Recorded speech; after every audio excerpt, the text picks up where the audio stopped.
Olá, queridos! Sejam bem-vindos ao canal Casa Lugar de Deus. Estamos de volta com o quadro Sabedoria em Páginas, dando continuidade aos comentários do livro do Timothy Keller chamado O Significado do Casamento.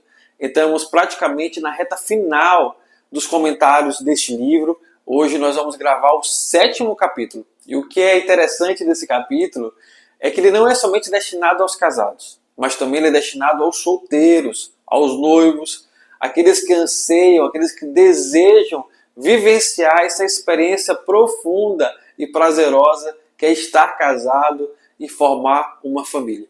Este capítulo tem como o título de Os Solteiros e o Casamento. Então, por isso, eu queria convidar você a estar compartilhando este conteúdo, não somente aos casados, mas, como disse, aos solteiros, aos noivos, aqueles que estão ansiando vivenciar essa experiência. Então, o seu papel de compartilhar, ele é fundamental para que nós possamos juntos levar a palavra de Deus, aquilo que o Espírito Santo ministrou no coração do Timothy Keller a respeito do casamento e edificar não somente os casados, mas agora também, em especial nesse capítulo, os solteiros. Então, compartilhe. Você que ainda não se inscreveu no canal, se inscreva no canal, e que nós possamos agora mergulhar de forma profunda no que o Senhor abençoou, no que o Senhor edificou a vida do Timothy Keller a respeito do casamento. Vamos lá? Nós vamos iniciar a leitura a partir da página 239. Nem mesmo o melhor casamento é capaz por si mesmo de preencher o vazio deixado por Deus em nossa alma.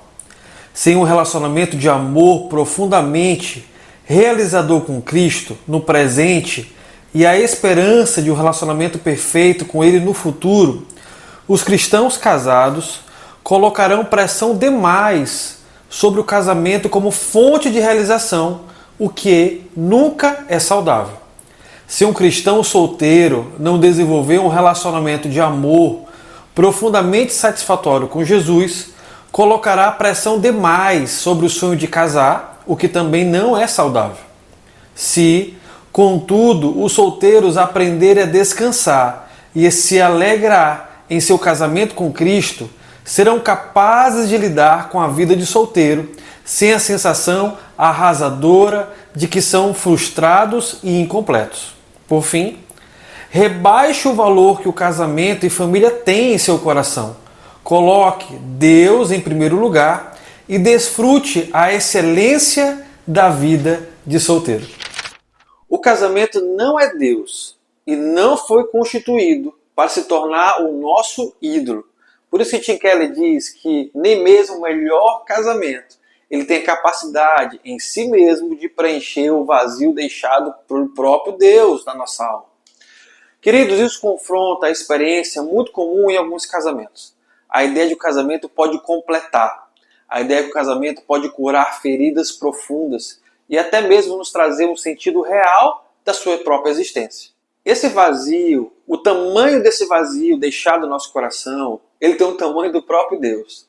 Por isso que somente Deus pode preencher esse vazio. Nenhuma pessoa, nem os nossos filhos, nem o nosso cônjuge, pode ser o mais amoroso que for, o mais acolhedor que for, ele vai conseguir ocupar este espaço.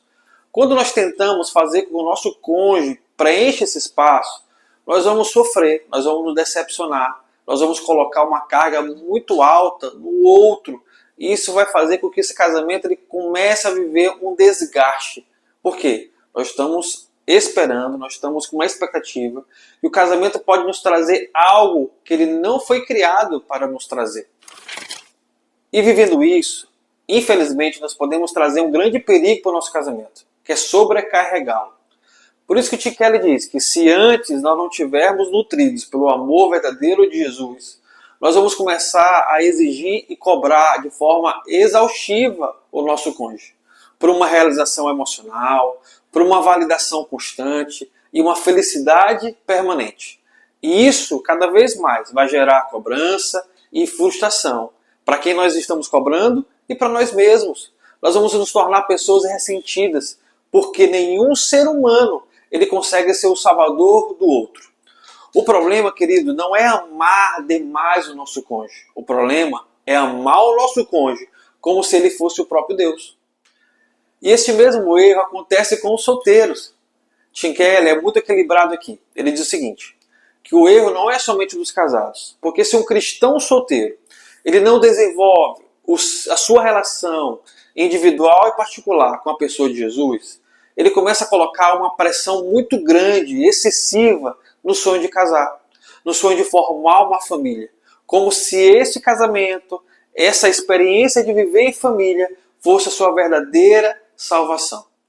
A vida presente desse solteiro, ela se torna incompleta, frustrante e em extrema expectativa do seu casamento. O casamento, para esse solteiro, passa a ser um ídolo futuro. Assim como para muitos casados tornaram o seu cônjuge como um ídolo presente. Por isso nós precisamos descansar na expressão que Tim Keller utilizou, casamento com Cristo. Quando os solteiros aprenderem a descansar no amor de Jesus, se alegrar na comunhão com Ele e encontrar a sua verdadeira identidade e valor com a pessoa de Cristo, eles vão conseguir vencer a solteirice. Sem desespero, sem a sensação de frustração e a ansiedade de dizer, meu Deus, está demorando demais. A vida deixa de ser vivida em função do casamento e passa a ser vivida em comunhão plena com o próprio Cristo. Tim Keller usou a expressão rebaixar. Rebaixar o casamento para colocá-lo no lugar certo. Talvez essa palavra rebaixar, ela gere em você um choque. Mas quando nós compreendemos o que Tim Keller diz, isso é libertador. Porque, queridos, ele não está desvalorizando o casamento, rebaixando. Mas ele está querendo dizer que quando nós colocamos o valor do nosso cônjuge, do nosso casamento, da nossa família, abaixo do valor do próprio Deus, aí sim nós estamos equilibrando de forma correta todas as nossas relações. De forma antagônica. Quanto menos o casamento ocupar o lugar de Deus no nosso coração, ele vai funcionar da melhor forma. De forma resumida, o que nós acabamos de comentar, Tim Keller diz que o casamento é maravilhoso, é uma verdadeira dádiva de Deus. Mas se a gente não tomar cuidado, o casamento pode se tornar um grande ídolo dentro do nosso coração. Só Cristo pode fazer completamente a nossa alma. E quando Deus ocupa o lugar central do nosso coração, da nossa vida, os casados começam a viver a verdadeira liberdade que o casamento pode proporcionar a eles. E os solteiros, eles vivem com mais paz e descanso, aguardando o tempo certo estabelecido por Deus para que eles possam formar uma família. O segredo passa a ser não amar mais o casamento, mas amar mais Cristo. Nós passamos agora para a página 244. Enquanto as sociedades tradicionais tendem a transformar o casamento no ídolo, pois idolatram a família e a tribo, as sociedades contemporâneas tendem a transformar a independência no ídolo, pois idolatram a escolha individual e a felicidade. Na página 245. Sua primeira cultura os faz desejar o casamento de forma excessiva. A segunda cultura os faz temê-lo de forma excessiva. O desejo e o medo ocupam o seu coração, por vezes com igual intensidade, em guerra um com o outro. Por fim, na página 246, como seria diferente a busca pelo futuro cônjuge se, conforme argumentamos anteriormente nesse livro, considerássemos o casamento um meio de os cônjuges ajudarem um ao outro a caminhar em direção à sua gloriosa identidade futura por meio do serviço sacrificial e da amizade espiritual. Essa parte é interessante, porque ela vai nos ajudar a entender por que tantas pessoas hoje estão confusas e ansiosas em relação ao casamento. Tim Keller ele faz uma leitura cultural e ao mesmo tempo espiritual daquilo que nós estamos vivenciando hoje em relação a esse tema tão profundo que é casamento e família. Tim Keller nos apresenta dois ídolos diferentes, mas o mesmo problema. Ele começa mostrando culturas diferentes, cometem erros diferentes, mas o resultado é muito parecido. O casamento fica distorcido. Vamos lá. Primeiro ele fala de uma sociedade tradicional. Nelas, a família e a honra do grupo são tudo. Casar não é opção, é obrigação. E para essa sociedade, uma pessoa que não está casada, ela vai continuar sendo incompleta. As pessoas que fazem parte dessa sociedade tradicional acreditam que o casamento é uma fonte de identidade. A pessoa só é alguém se ela casar. Já as sociedades contemporâneas, que é o outro grupo, elas tendem a transformar a independência num ídolo. Para essas pessoas incluídas nas sociedades contemporâneas, elas veem a sua autonomia individual como algo sagrado.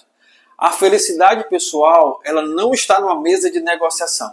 E qualquer compromisso que limite as suas escolhas individuais, elas passam a ser uma verdadeira ameaça. Neste cenário, o casamento passa a ser algo perigoso, porque ele pode roubar a sua liberdade, ele pode roubar os seus sonhos e até a sua forma de viver de forma individual.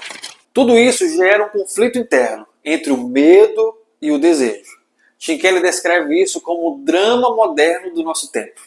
O desejo e o medo acabam ocupando um lugar no nosso coração, em guerra de culturas diferentes. Ou seja, há uma cultura tradicional que tem um desejo intenso de casar, que vai gerar status, pertencimento, sentido de vida. Ao mesmo tempo, tem uma cultura moderna que traz um medo intenso de casar, porque se casar, eu vou perder minha liberdade. Se casar, eu vou sofrer, eu vou viver em fracasso. Queridos, sabe qual é o resultado disso?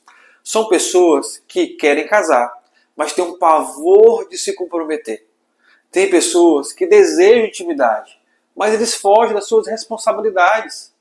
E outros que eles sonham em casar, mas adiam permanentemente vivenciar essa experiência.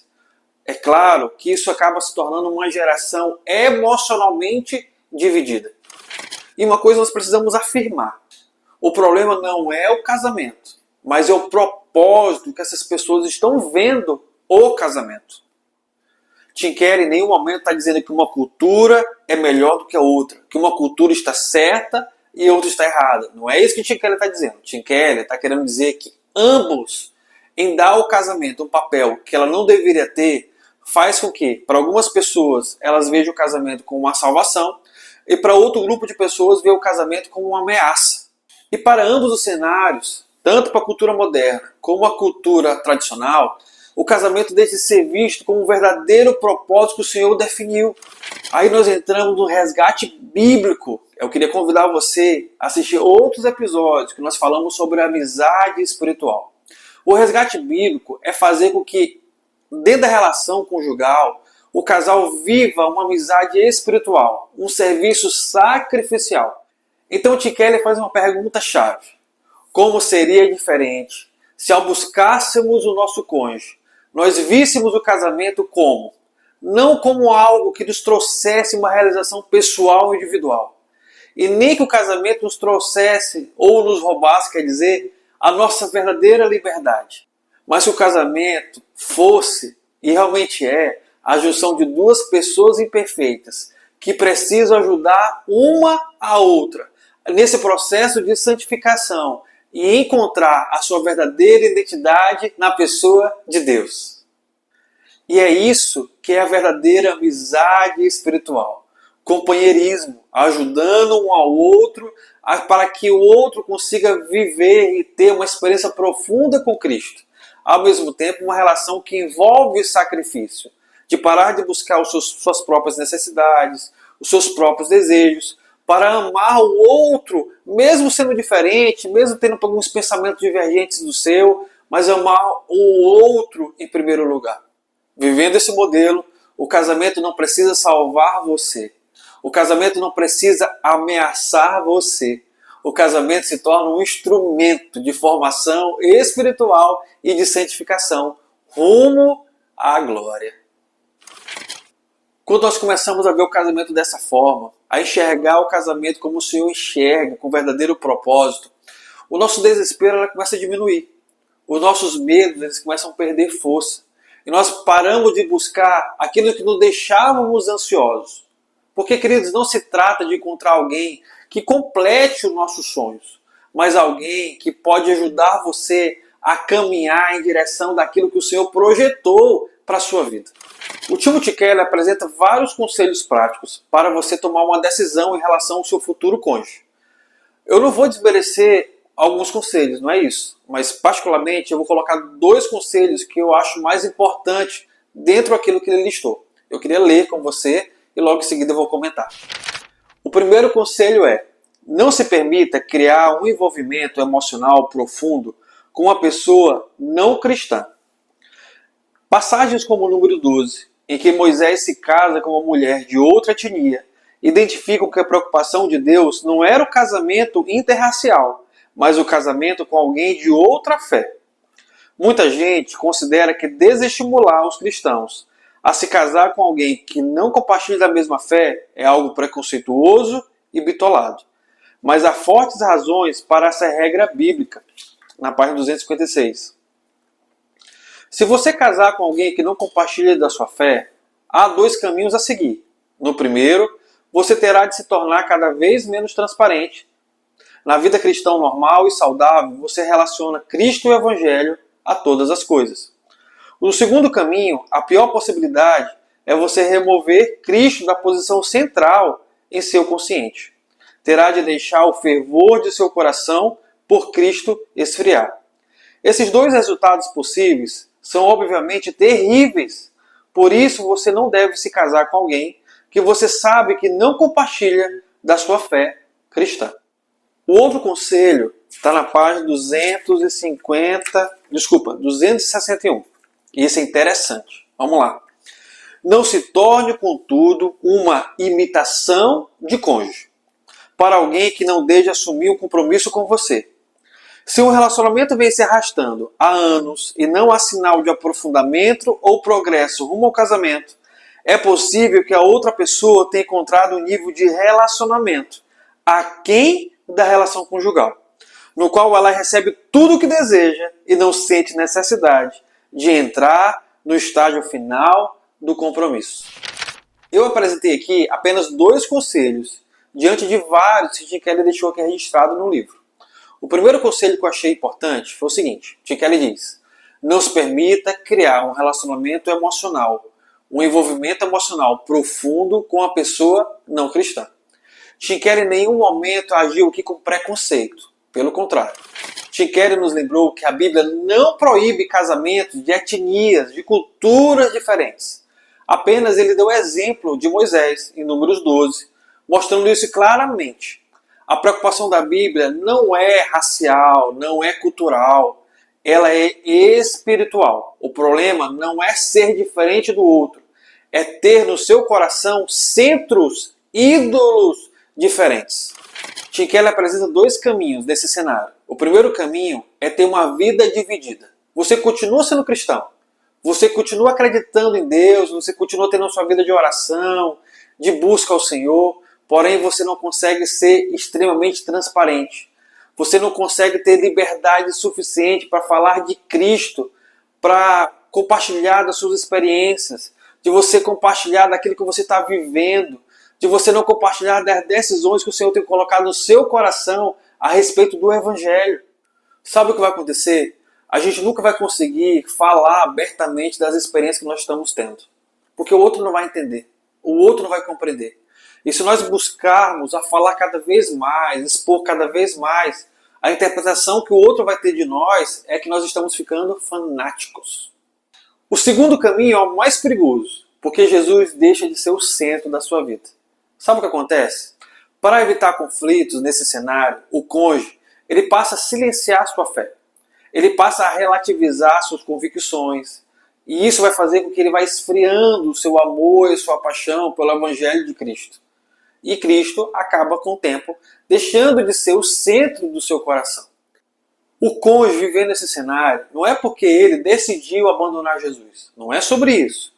É porque, queridos, ele mudou seus comportamentos, ele mudou suas atitudes em ação de sobrevivência, de fazer com que essa relação sobreviva dessa forma.